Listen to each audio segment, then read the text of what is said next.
also a little bit nervous because this is an idea I've been playing around with mostly with my family. So we shall see if it if it works with you.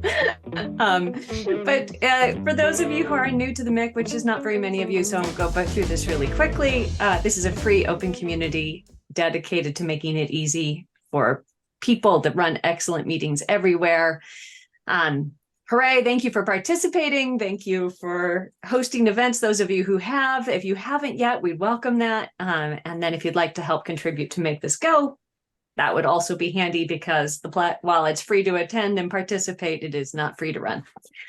One of our big projects is the New Rules for Work experiment and research activity, and we'll have a big we have a big gathering coming up in January. If you have not yet participated, I think most of you have, but if you haven't yet, there is one more. Exactly one more next week. So get in while the getting's good and get your hot experimentation on. But today we are going to do 60 minutes on framing. So this is a learning snack. And if you haven't been to a learning snack before, the format's a little different. So these are developed for a corporate training audience, right? So corporate trainers are corporate audiences are used to like watching you do a thing with slides and not talking to you and maybe being in the chat, right? So it's kind of that way. So the first half we'll spend going through the concept, and in this case, it's framing. And then the second half will work together. Now, I'm not really very good at just doing slides, so obviously I'll expect you to talk to me. and then in the second half, if you're willing to stick around and you've got the time, I'll expect you to talk to each other. Cool? Absolutely. Okay. Perfect. Eileen, Cool. Very good. Elise, I'm sorry. Elise, Hi, do you want us Tricia. all to turn off our cameras to give you the true feel of being in a And then every time I ask anything, will you just like give me like 10 seconds until I sit here in silence and then answer it for myself? Yeah. No, we don't have to replicate the experience that hard. And this particular one, I'm so excited about, and it's so new that I'm very likely to not be able to keep it to half an hour. So it's supposed to be 30-30. I can't promise that that's going to happen. This is a total experiment, brand new content. So we'll just see what's happening. And on that front, if you would be so kind as to right this moment, go ahead and open the feedback form. Because one of the other things we do, should I meet my half an hour goal? Hi, Margot. Hi, Tricia. Hi, everybody who's just joined. Is that I'll invite people who don't want to talk to other people or turn on their cameras to go ahead and pop on out. So we'll do an escape hatch halfway through-ish. And if you happen to be somebody who has to escape, then you are encouraged to give me some feedback by having that open right now. So, Malini, nice to see you. Okay, so learning snack framing. You're going to need a piece of paper and you're going to need a pencil. So go ahead and take a second and grab that, or a pen or anything, just like a blank piece of paper.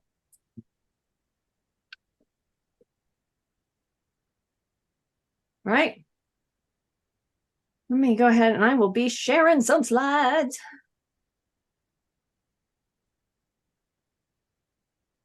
Hopefully you can make the slides kind of small and the people bigger, because that's just more fun. But in this piece of paper, the first thing I want you to do is just draw a dot, maybe kind of down there, wherever you want to put your dot, don't care. Any dot will do.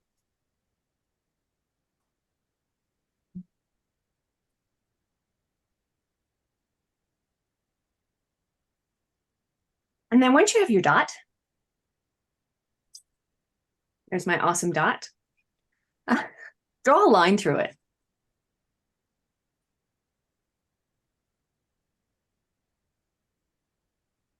And then once you've got that, go ahead and show us what did you do?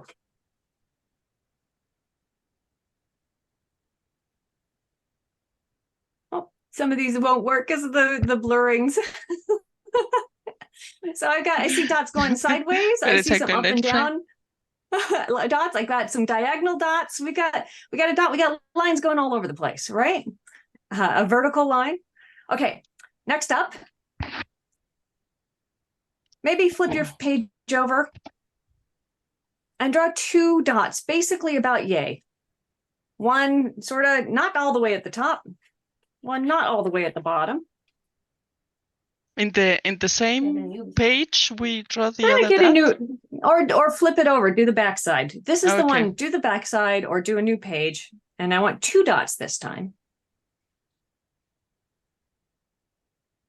And then I want you to draw a line through those dots.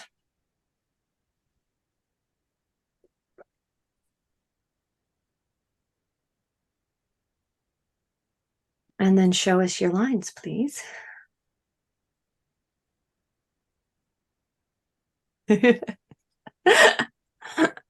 guys, you're totally breaking my opportunity to do this exercise. Look at all this creativity. Hooray, creativity, people. But literally, if you had drawn 2 dots the way that I asked you to draw them, like these 2 dots, and drawn a line through them, what you would get most of the time is that all of our lines would be kind of similar. In a group that's been doing a lot of creativity research and plays with these things, obviously that didn't work so well. So experiment learned there. But here, you know, a line. And the point, of course, of doing that is that if we have more pieces of information as a group, we're more likely to have a similar line. In this case, that didn't work so great. Worth knowing. And of course, the point of a lot of that is that the dot in some ways represents reality, right? And it's not this tiny, tiny single point. Like reality is huge. And we are really the tiny points on the outside of reality. And all of us are coming to that reality from different perspectives. In fact, some of us are coming from perspectives where maybe not only we not have the same view, but there are other people in our way. You know, we're in and around and behind, and we can't quite get at it.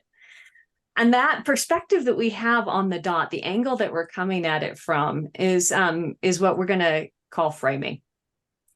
You know, it's our window into reality. So I got interested in this. I found an article on the importance of framing to psychological safety. And in my book and in all kinds of things, we've been talking about framing. How you start a conversation sets the context for how the conversation then flows. And you may have seen like the ladder of inference. Who's familiar with the ladder of inference as a model? Okay, well, for those of you who for this is new, we'll go kind of quickly on it. It's this idea that, you know, in all of the vast universe, there's only so much data that each of us has. And from even the data that we see, we pick what we consider to be important.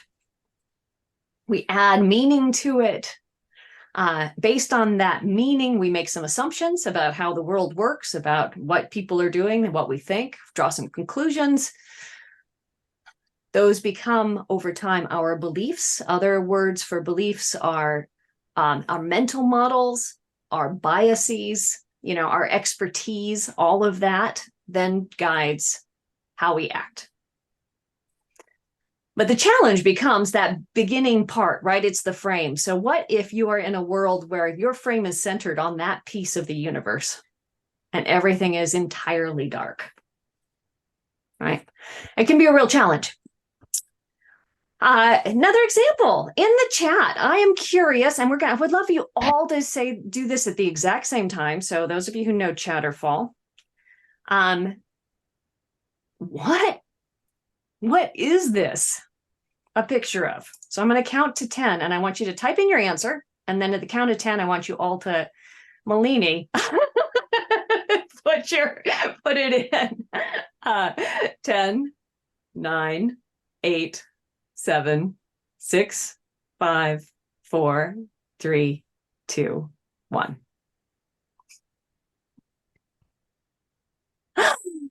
All right. So some of you may have seen this before or may just see it. A smushed crocodile. Perfect. My daughter thought it was the mountains. She thought it was a mountainscape. Yeah, fun. Okay. A map, right? You can see that there. The challenge with framing is that that particular picture is a great example. We just can't assume that everyone else sees what we see, that we see what they see, or that any of us are seeing what's actually true. So that particular picture is in fact a cow. And now when you go back and you take a look at it, you can't not see the cow. Once the frame's reset, your eyes and your context completely change. And it's obviously a cow. Duh. So Gandhi, many people have hit on this, right? What we believe based on our observes, on our frames, and what I think turns into our destiny. The other way of talking about it, you may have seen, is that that frame, the way in which we approach the world, is our mindset. And our mindset has this way of impacting how the world, what we do, and therefore how the world reacts to us, right?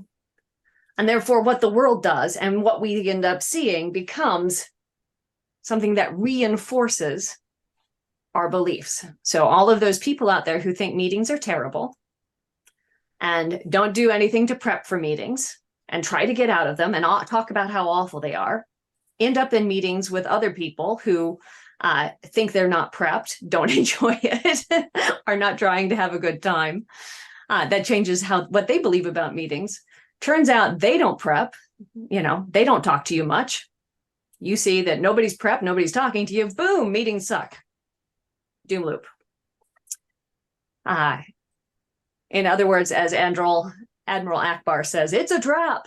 And because we're using frames, it's a trapezoid. We're looking through the tiny window that changes our behaviors. So leading with this trapezoid idea, I want to talk about framing, which is intentionally shifting that window, right? How do we move the window so that we get different results? And framing is really about, you can say it as framing. Some people talk about it as manipulation. So you can see this in the media, right? The media biases will frame things as positive or negative. But it's also about setting context and helping people understand larger purpose, what's going on, why this work matters. That's all framing. So our goal today is to introduce a model that will hopefully make it easier for you to see frames so that you can then choose frames.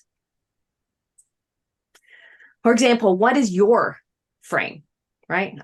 In doing this, I now know what my frame is. I know what my husband's frame is. And I know why sometimes we are not talking well together. Like, oh, got it. I understand now what my frame makes possible and what I'm not good at. And I can see that better with different things that I'm working at.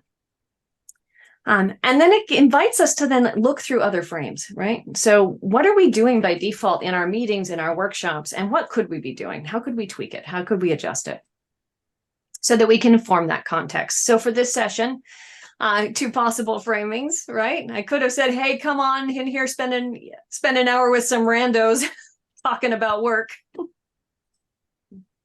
Or we could say, blow your mind, learn something that will revolutionize your work for all time. Connect it to a higher purpose, something more exciting. Should we do B? Should we revolutionize our minds? Okay.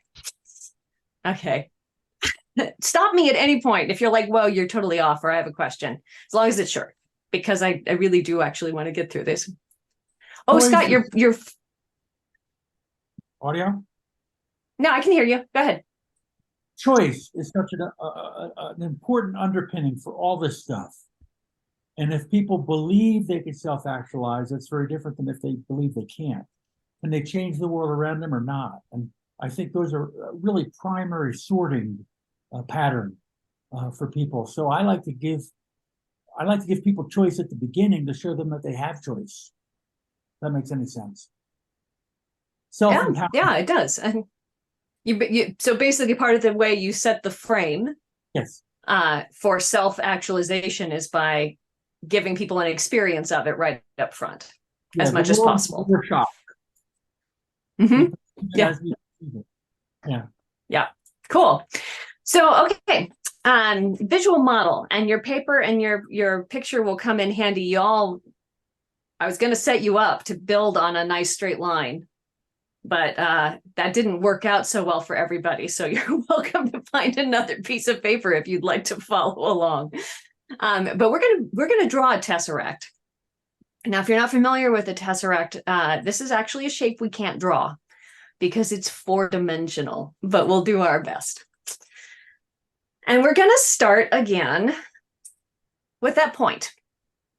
So the point right in the middle of your paper. And as we go through this, I encourage you to pick something that you want to consider the frame around.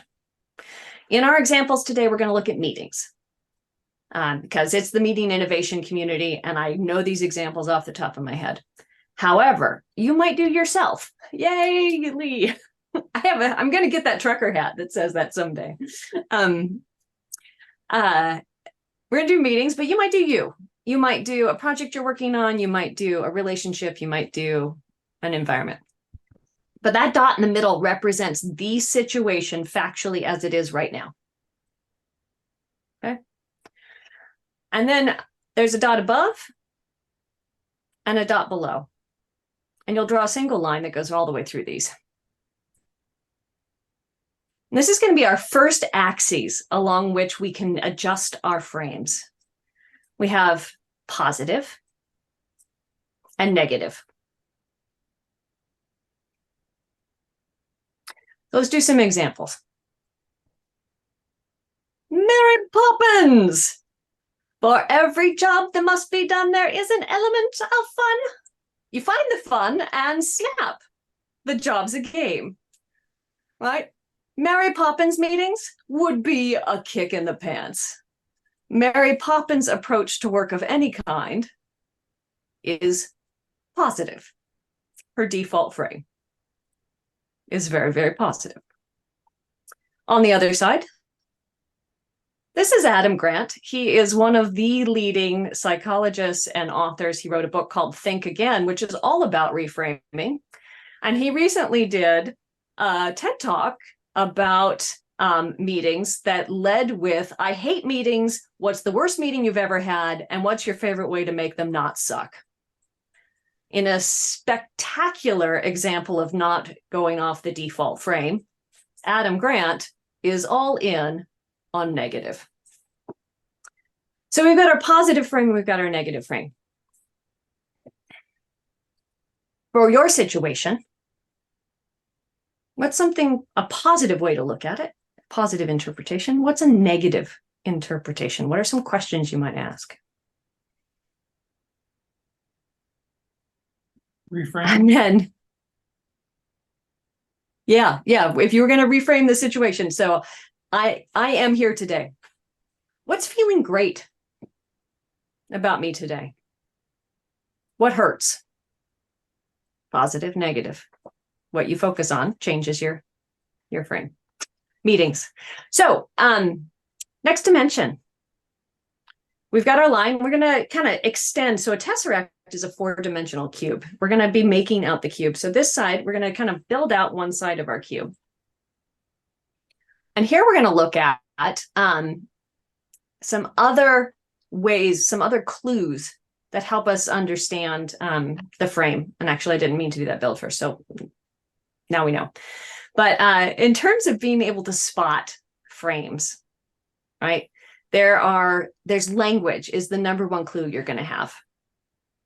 So a threat dictionary is the Stanford dictionary, and I'll find a link for you at some point, about all of the words you should look for that people use to drum up fear, to motivate based on fear, anger, hate. right? It's very popular with politicians, very popular in the media. But language in general is the key to the frame. So you may have seen this example, right? A man walks up to a bunch of people who are putting bricks and stacking bricks, and he asks the first person, "What are you doing?" And they say, "Well, I'm laying bricks." And he asks the second person, "Well, what are you doing?" And he says, "Well, I'm building a wall." And he asks the third person, "What are you doing?" And he says, "I'm constructing a cathedral." Right? That example, what's their frame for what they're doing? How do they connect to that work? Is the root example used by Amy Edmondson in her work on psychological safety. When you work in a hospital environment, are you there to clean the floors? Are you there to create an environment where people can get well? Radically different framing changes how you do the job. One of the most famous innovation examples was a man who was in charge of shipping goods from one side of the world to the other by boat, and found they got stuck at harbors and reframed their business. It's not in the boat business. They were in the business of transporting goods, and ended up creating what became shipping containers that made it possible to get things off of the boat onto trucks like that. In the world of medicine right now, there's a huge sort of schism on the framing. Are we about stopping the disease? Are we about preventing death? Or are we about building health and increasing well-being? And then in meetings, are we Adam Grant or are we Mary Poppins? We're gonna go stop the time or run the excellent ones. So, positive, negative. The language gives us some insights into what it is. Next up, going out this dimension, we've got the micro. We've got scale. So what are we looking at here? Are we looking at, in the meeting case, the individual actions and reactions? So if you look at meeting science that's talking about turn taking, or where people's eyes go when they're on a video call, or whether men interrupt women too much or whatnot, they're looking at these individual actions and reactions. That's the scale they're at. But you could look at the interactions between people and like how agendas are built or whatnot. You could look at the whole meeting. You could look at a team's meetings, the meetings they run over time, or the organization's meetings, or trends in meetings all together, right? When you talk about the meeting, there are lots of different scales at which you can focus in and look at it. For your work, what are the scales? If you're talking about yourself, your feelings, your cells, your bodies, your roles, your day, your family, your community, your life. What are your scales? In this frame, we have a friend, Shishir Maroda. He runs CODA, and he is working on a book on the innovation rituals of great teams. He's looking at greatness. He's looking at rituals, so things they do over and over again, not things they do one time. Shishir's frame is positive at the system level. So we've got positive, negative, we've got scale. Let's build out another part of our cube. Now, going out this other side, we have all kinds of different perspectives, right? All kinds of different windows we can look through. We've got the men and the women and the young people and the old people and the worker and the CEO and the people with ability challenges and scuba divers and who knows, right? That might be looking in from their own window on how things go. So that's my daughter. Her perspective on my work on meetings is radically different than my perspective. Meetings are just not that interesting, Mom. Please do something else. Would be her take. For the thing that you're working on, who are the stakeholders? And these might be both real stakeholders, but also just useful stakeholders who might have a view through their window, through their frame, that will teach you something So what's the other word for looking through other people's windows and trying to see what the world looks like from their perspective? Empathy. Bingo, it's empathy. That's it, right? And I think this is a helpful reminder for looking at empathy, because people often get empathy confused with sympathy. And these are not the same thing. Empathy is the ability to understand maybe what it might look like from there, not necessarily to agree with it. Not necessarily to condone it, not necessarily to have sympathy for it, but to understand it and hear it. Okay, so we have positive, negative, we've got scale, we've got empathy. Tesseracts are 4-dimensional shapes, so we need to take this out into the 4th dimension and realize that this particular set of things can be replicated backwards and forwards through time. So what if you are to look at what meetings look like from my daughter's perspective at the system level in the future? In the past. This axis was really important for me personally, because I realized that my default perspective on things is future. How do things work at the system level in the future, and how could they work better? Right? This makes me incredibly blind to issues that tend to center around justice. That's not my default frame. What went wrong, in the past is not as interesting to me as a frame. I'm not as good at paying attention to what's going on right now that needs to be appreciated, which my husband is like, can we please stop changing things and just acknowledge that we did a good job? Like, well, I guess, but did you see what we could do? So it's got some pros. I've got some strengths, but I've also got some weaknesses as a result. So that's where I sit.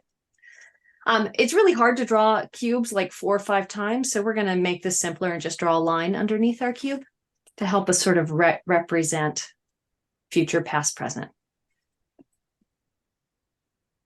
So that's the foundations of the Framing Tesseract. Now, there are all kinds of other lenses you could take to framing. But I find these to be particularly useful. And I think we should play with how we might use them. Is that cool? Okay. Mm-hmm. Okay, so we got plus and minus, we've got scale, we've got persona or empathy, and we've got past, present, and future.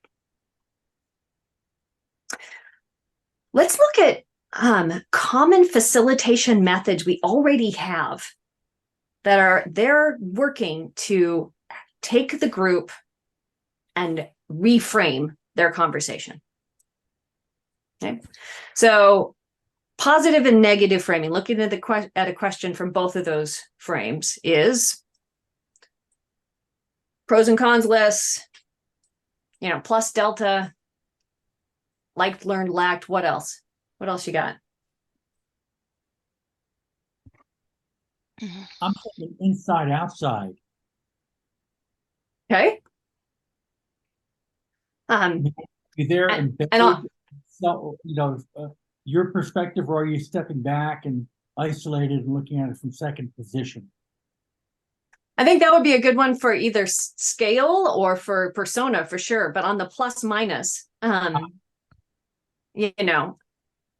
smileys referring to different emotional states.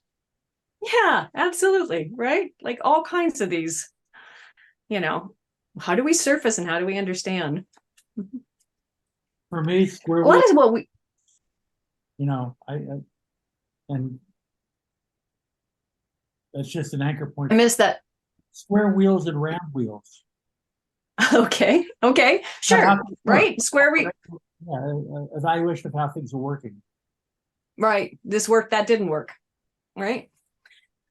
Sure, absolutely. And a lot of what we do when we open a session is look to create a positive frame.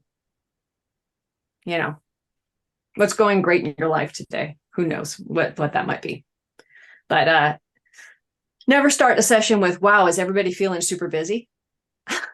It's the worst possible framing. Makes everybody go, I gotta go. See ya. All right, so it's framing around scale. SWOT. What are our strengths and weaknesses for us, and what are our opportunities and threats in the system, right? Pest. What's going on in political, economic, sociological, technological, legal, environmental, like what's going on in the context around us that impacts our strategy. So there are a whole bunch of methods like that. Does anybody else have another one?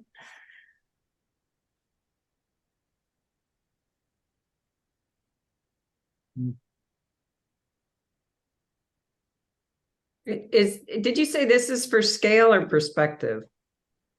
Scale. I mean, they're all perspective in some ways, but scale of like the system. Like, so we might be looking like in a strategic planning thing. Oftentimes people think about what they're doing and how their products look and yada, yada.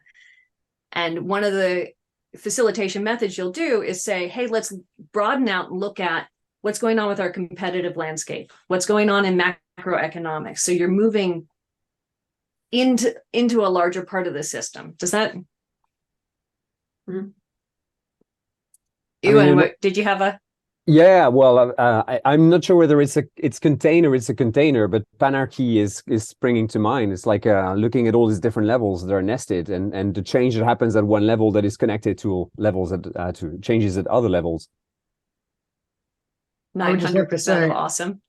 I never hear anyone bring up panarchy, so amazing that happened right here. I was thinking of on the scale, like those like bullseye things of like what's happening at our like team level and the organizational level, those things. Is that right? Absolutely. Right. Like circles and soup and stuff like that. Yeah. So this is kind of what a SWOT and a pestle analysis look like. They're literally lists, what's going on. And sometimes they're in a square and sometimes they're not, but they're basically lists of what's going on in those different levels. And I think I put panarchy on here, but it's on a different slide. So I guess I did it twice. But personas. So going off, what are some techniques over here in the, 6 thinking hats, empathy maps, for example? I love 6. How do we look? Yeah, right. 5 forces. Great. What are some other ones? Oh, and Eileen, I missed Rose, Thorn, Bud. Perfect.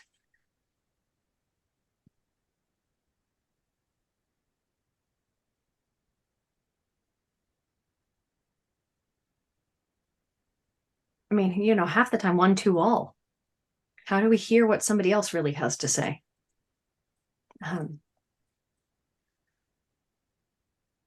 if you're not familiar with it, an empathy map is about as persona-based what's going on in that person's window as you can get.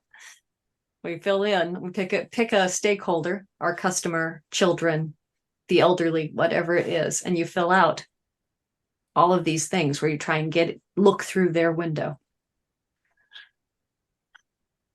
Yeah. Panarchy. Value stream mapping and icebergs. Right? These are all.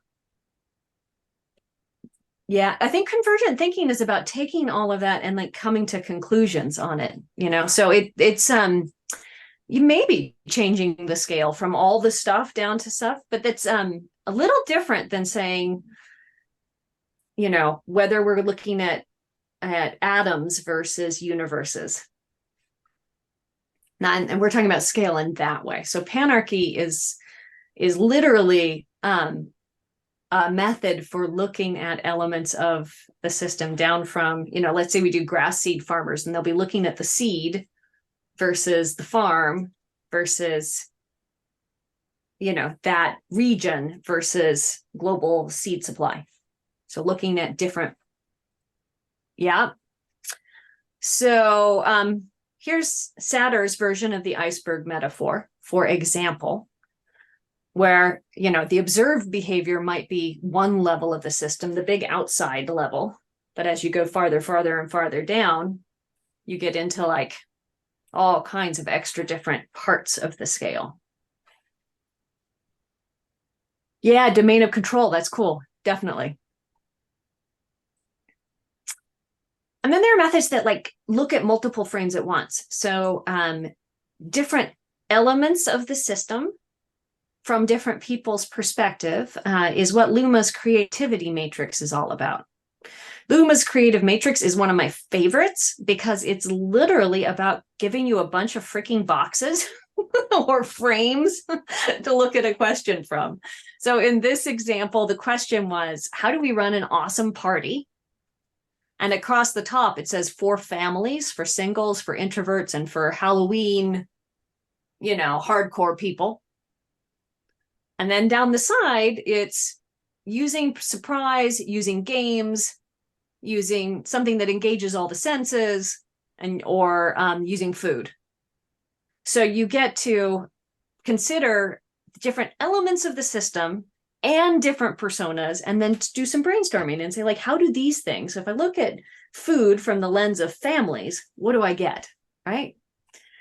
And then they triple upped the ante on this one and said, hey, check it out. What if you were Disney looking at families and food? What would you do, right? What if you were NASA looking at families and food? So you get this opportunity when you flip the frame to get all kinds of interesting answers. Any questions about any of these? I'm almost done, I swear. Elise, is the Luma creativity matrix? Is that what this is? That's the Windows category, is that right? Or the personas category, whatever we're talking about there? Both. It's both, right? So that's the thing that's cool about understanding these dimensions is you can combine them. That's why it's a tesseract. It's like an impossible shape that exists in multiple dimensions at once. So Luma creativity matrix lets us look at the scale, different scales of the system. You know, are we dealing with the food, or are we dealing with the theme of our party, little to huge, and different personas. And by the way, you could tweak it some more, which I'll show you in a second. So knowing these things, these are all tools. Like, okay, I've got a thing I'm doing. Can I flip it so that it's looking from somebody else's perspective? Can I make it more positive? What happens if I take it negative, right? Final example, critical uncertainties. This is a liberating structure method that says, hey, there are things that are happening out in the future. Lee just did an event on these with AI. And I saw your AI thing and I meant to comment on it. It was great. Isn't that cool? Thank you. Yeah. I was traveling or something. We did one where we were like, so you look at two factors and then that you have no idea in the future what's going to happen. They're force factors. So we ran an example through that AI thing and we're like, okay, let's imagine there's a future and we're bears. And there's a future where like, there are no sexy female bears, you know, the availability of sexy female bears and my need to do things to increase the bear population are the two uncertainties. We have no idea what's going to happen with those. So what happens? You get these quadrants where you match them up. And so we did one actually for a real workshop. This is a better example than the bears one, except that the bear thing was really funny. But this is for an actual client. Innovation pressure. You don't know if it's going to go fast or it's going to go slow, right? Budget capital. You may have a lot, you may have few. So you create multiple quadrants and you say, okay, what might we do in a future where that was true? What might happen to make a future like that become real, right? So critical uncertainties is about playing with what would we do if the surrounding situation in the future looks in these ways, both positively and negatively, right? So we're dealing with future, we're dealing with system, we're dealing with both positive and negative at the same time. It's a magic way of thinking through the future. Scenario planning. Exactly, Nan. And that one's explicitly taking just those 4 dimensions and playing them out. Like there's all kinds of ways you can do scenario planning. There's all kinds of ways you can play with time. For example, appreciative inquiry is looking back positively. What worked well to get us here? Visioning, how might we, is looking forward positively. Root cause analysis. Why'd this break? Risk assessments, pre-mortems. How can we totally fail? TRIZ, right? Forward negative. Nothing in any of those methods tells you whose lens to look through or which level of the system to look at. So given this picture, you can kind of see that there are some more ways in which you could play with it. You could say, how might we create an awesome strategy if we were the president for the country? You add in some more layers. And that ability, when you have this in mind, looking at the things and going, how many of these dimensions am I playing with in my frame? And how many should I be playing with? Allows you then to take a model like any of these exercises you may already know and tweak them. So if there's no method for the frame that you need, take one and fix it. So here's an exercise I did using Luma's creativity matrix, where I took the elements of a meeting and I said, hey, we run these sessions, team building, strategy, whatever, and we want actual change to happen. But the meeting itself is this one bit of time. So how might we, before it happens, do things to make change happen? And how might we do it after change happens? So my dimensions are time. I use the future scale as my windows. And then the elements on the parts of the system on the other side, as opposed to personas. Existing method, just flip the frame a little bit to create different windows. So that's the Tesseract and some ways to think about framing. Want to play with each other and this concept a little bit?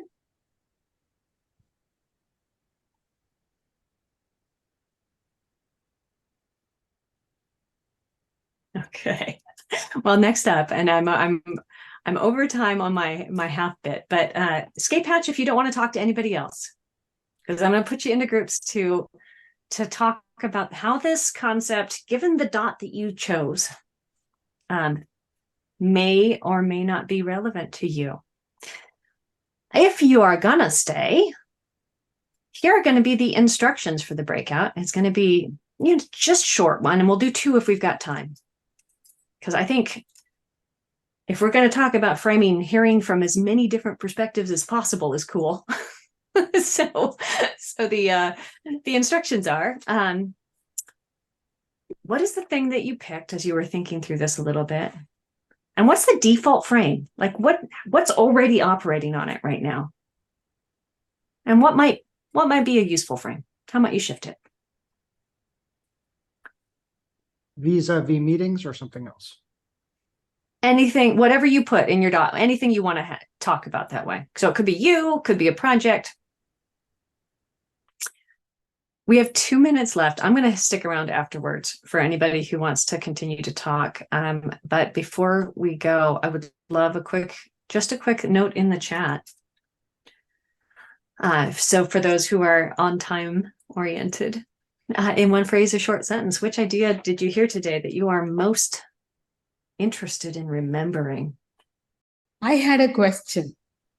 Yeah. Last viewpoint that Trisha was saying, like being able to see it one frame at one time or be able to see multiple frames at the same time, we could have charted out everything, one frame at one time and keep all those and then superimpose. Would that, what are the collective thought on that? Because, yeah, sorry.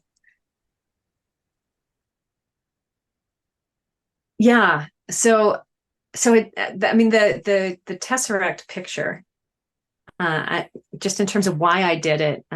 Thank you everybody for your notes. I read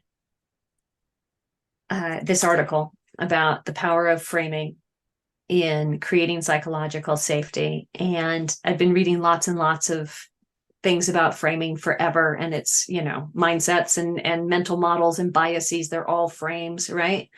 It's in the chat, Nan. And they talk about the importance of framing. They give examples of framing, and then they tell you that you have to be really intentional about it. And I was like, okay, great. And then most of the examples they give are aspirational or visionary. Good leaders do X. And I thought, well, that's lovely and all, but if I'm supposed to pay so much attention to this, how do I know what frame I'm in and not in? And how do I be intentional about selecting a frame that will be useful in the moment? Because visionary, here's our higher purpose and yada, yada, that's great, but it's not always appropriate. Sometimes what you want is, why does this suck? How are we going to fail so hard?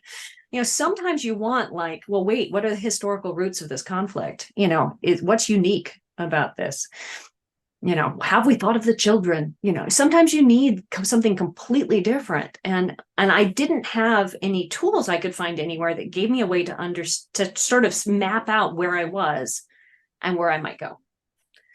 So I don't know, maybe it is useful to superimpose and map them all on top of each other. I think and I think you also have to be a little careful, because whatever frame you choose for an event takes time. Right? You can only explore so many frames at once. So given the time that you have, how many windows can you look through? And which windows will help you, give you the vantage point you need for the action you're about to take? I think so.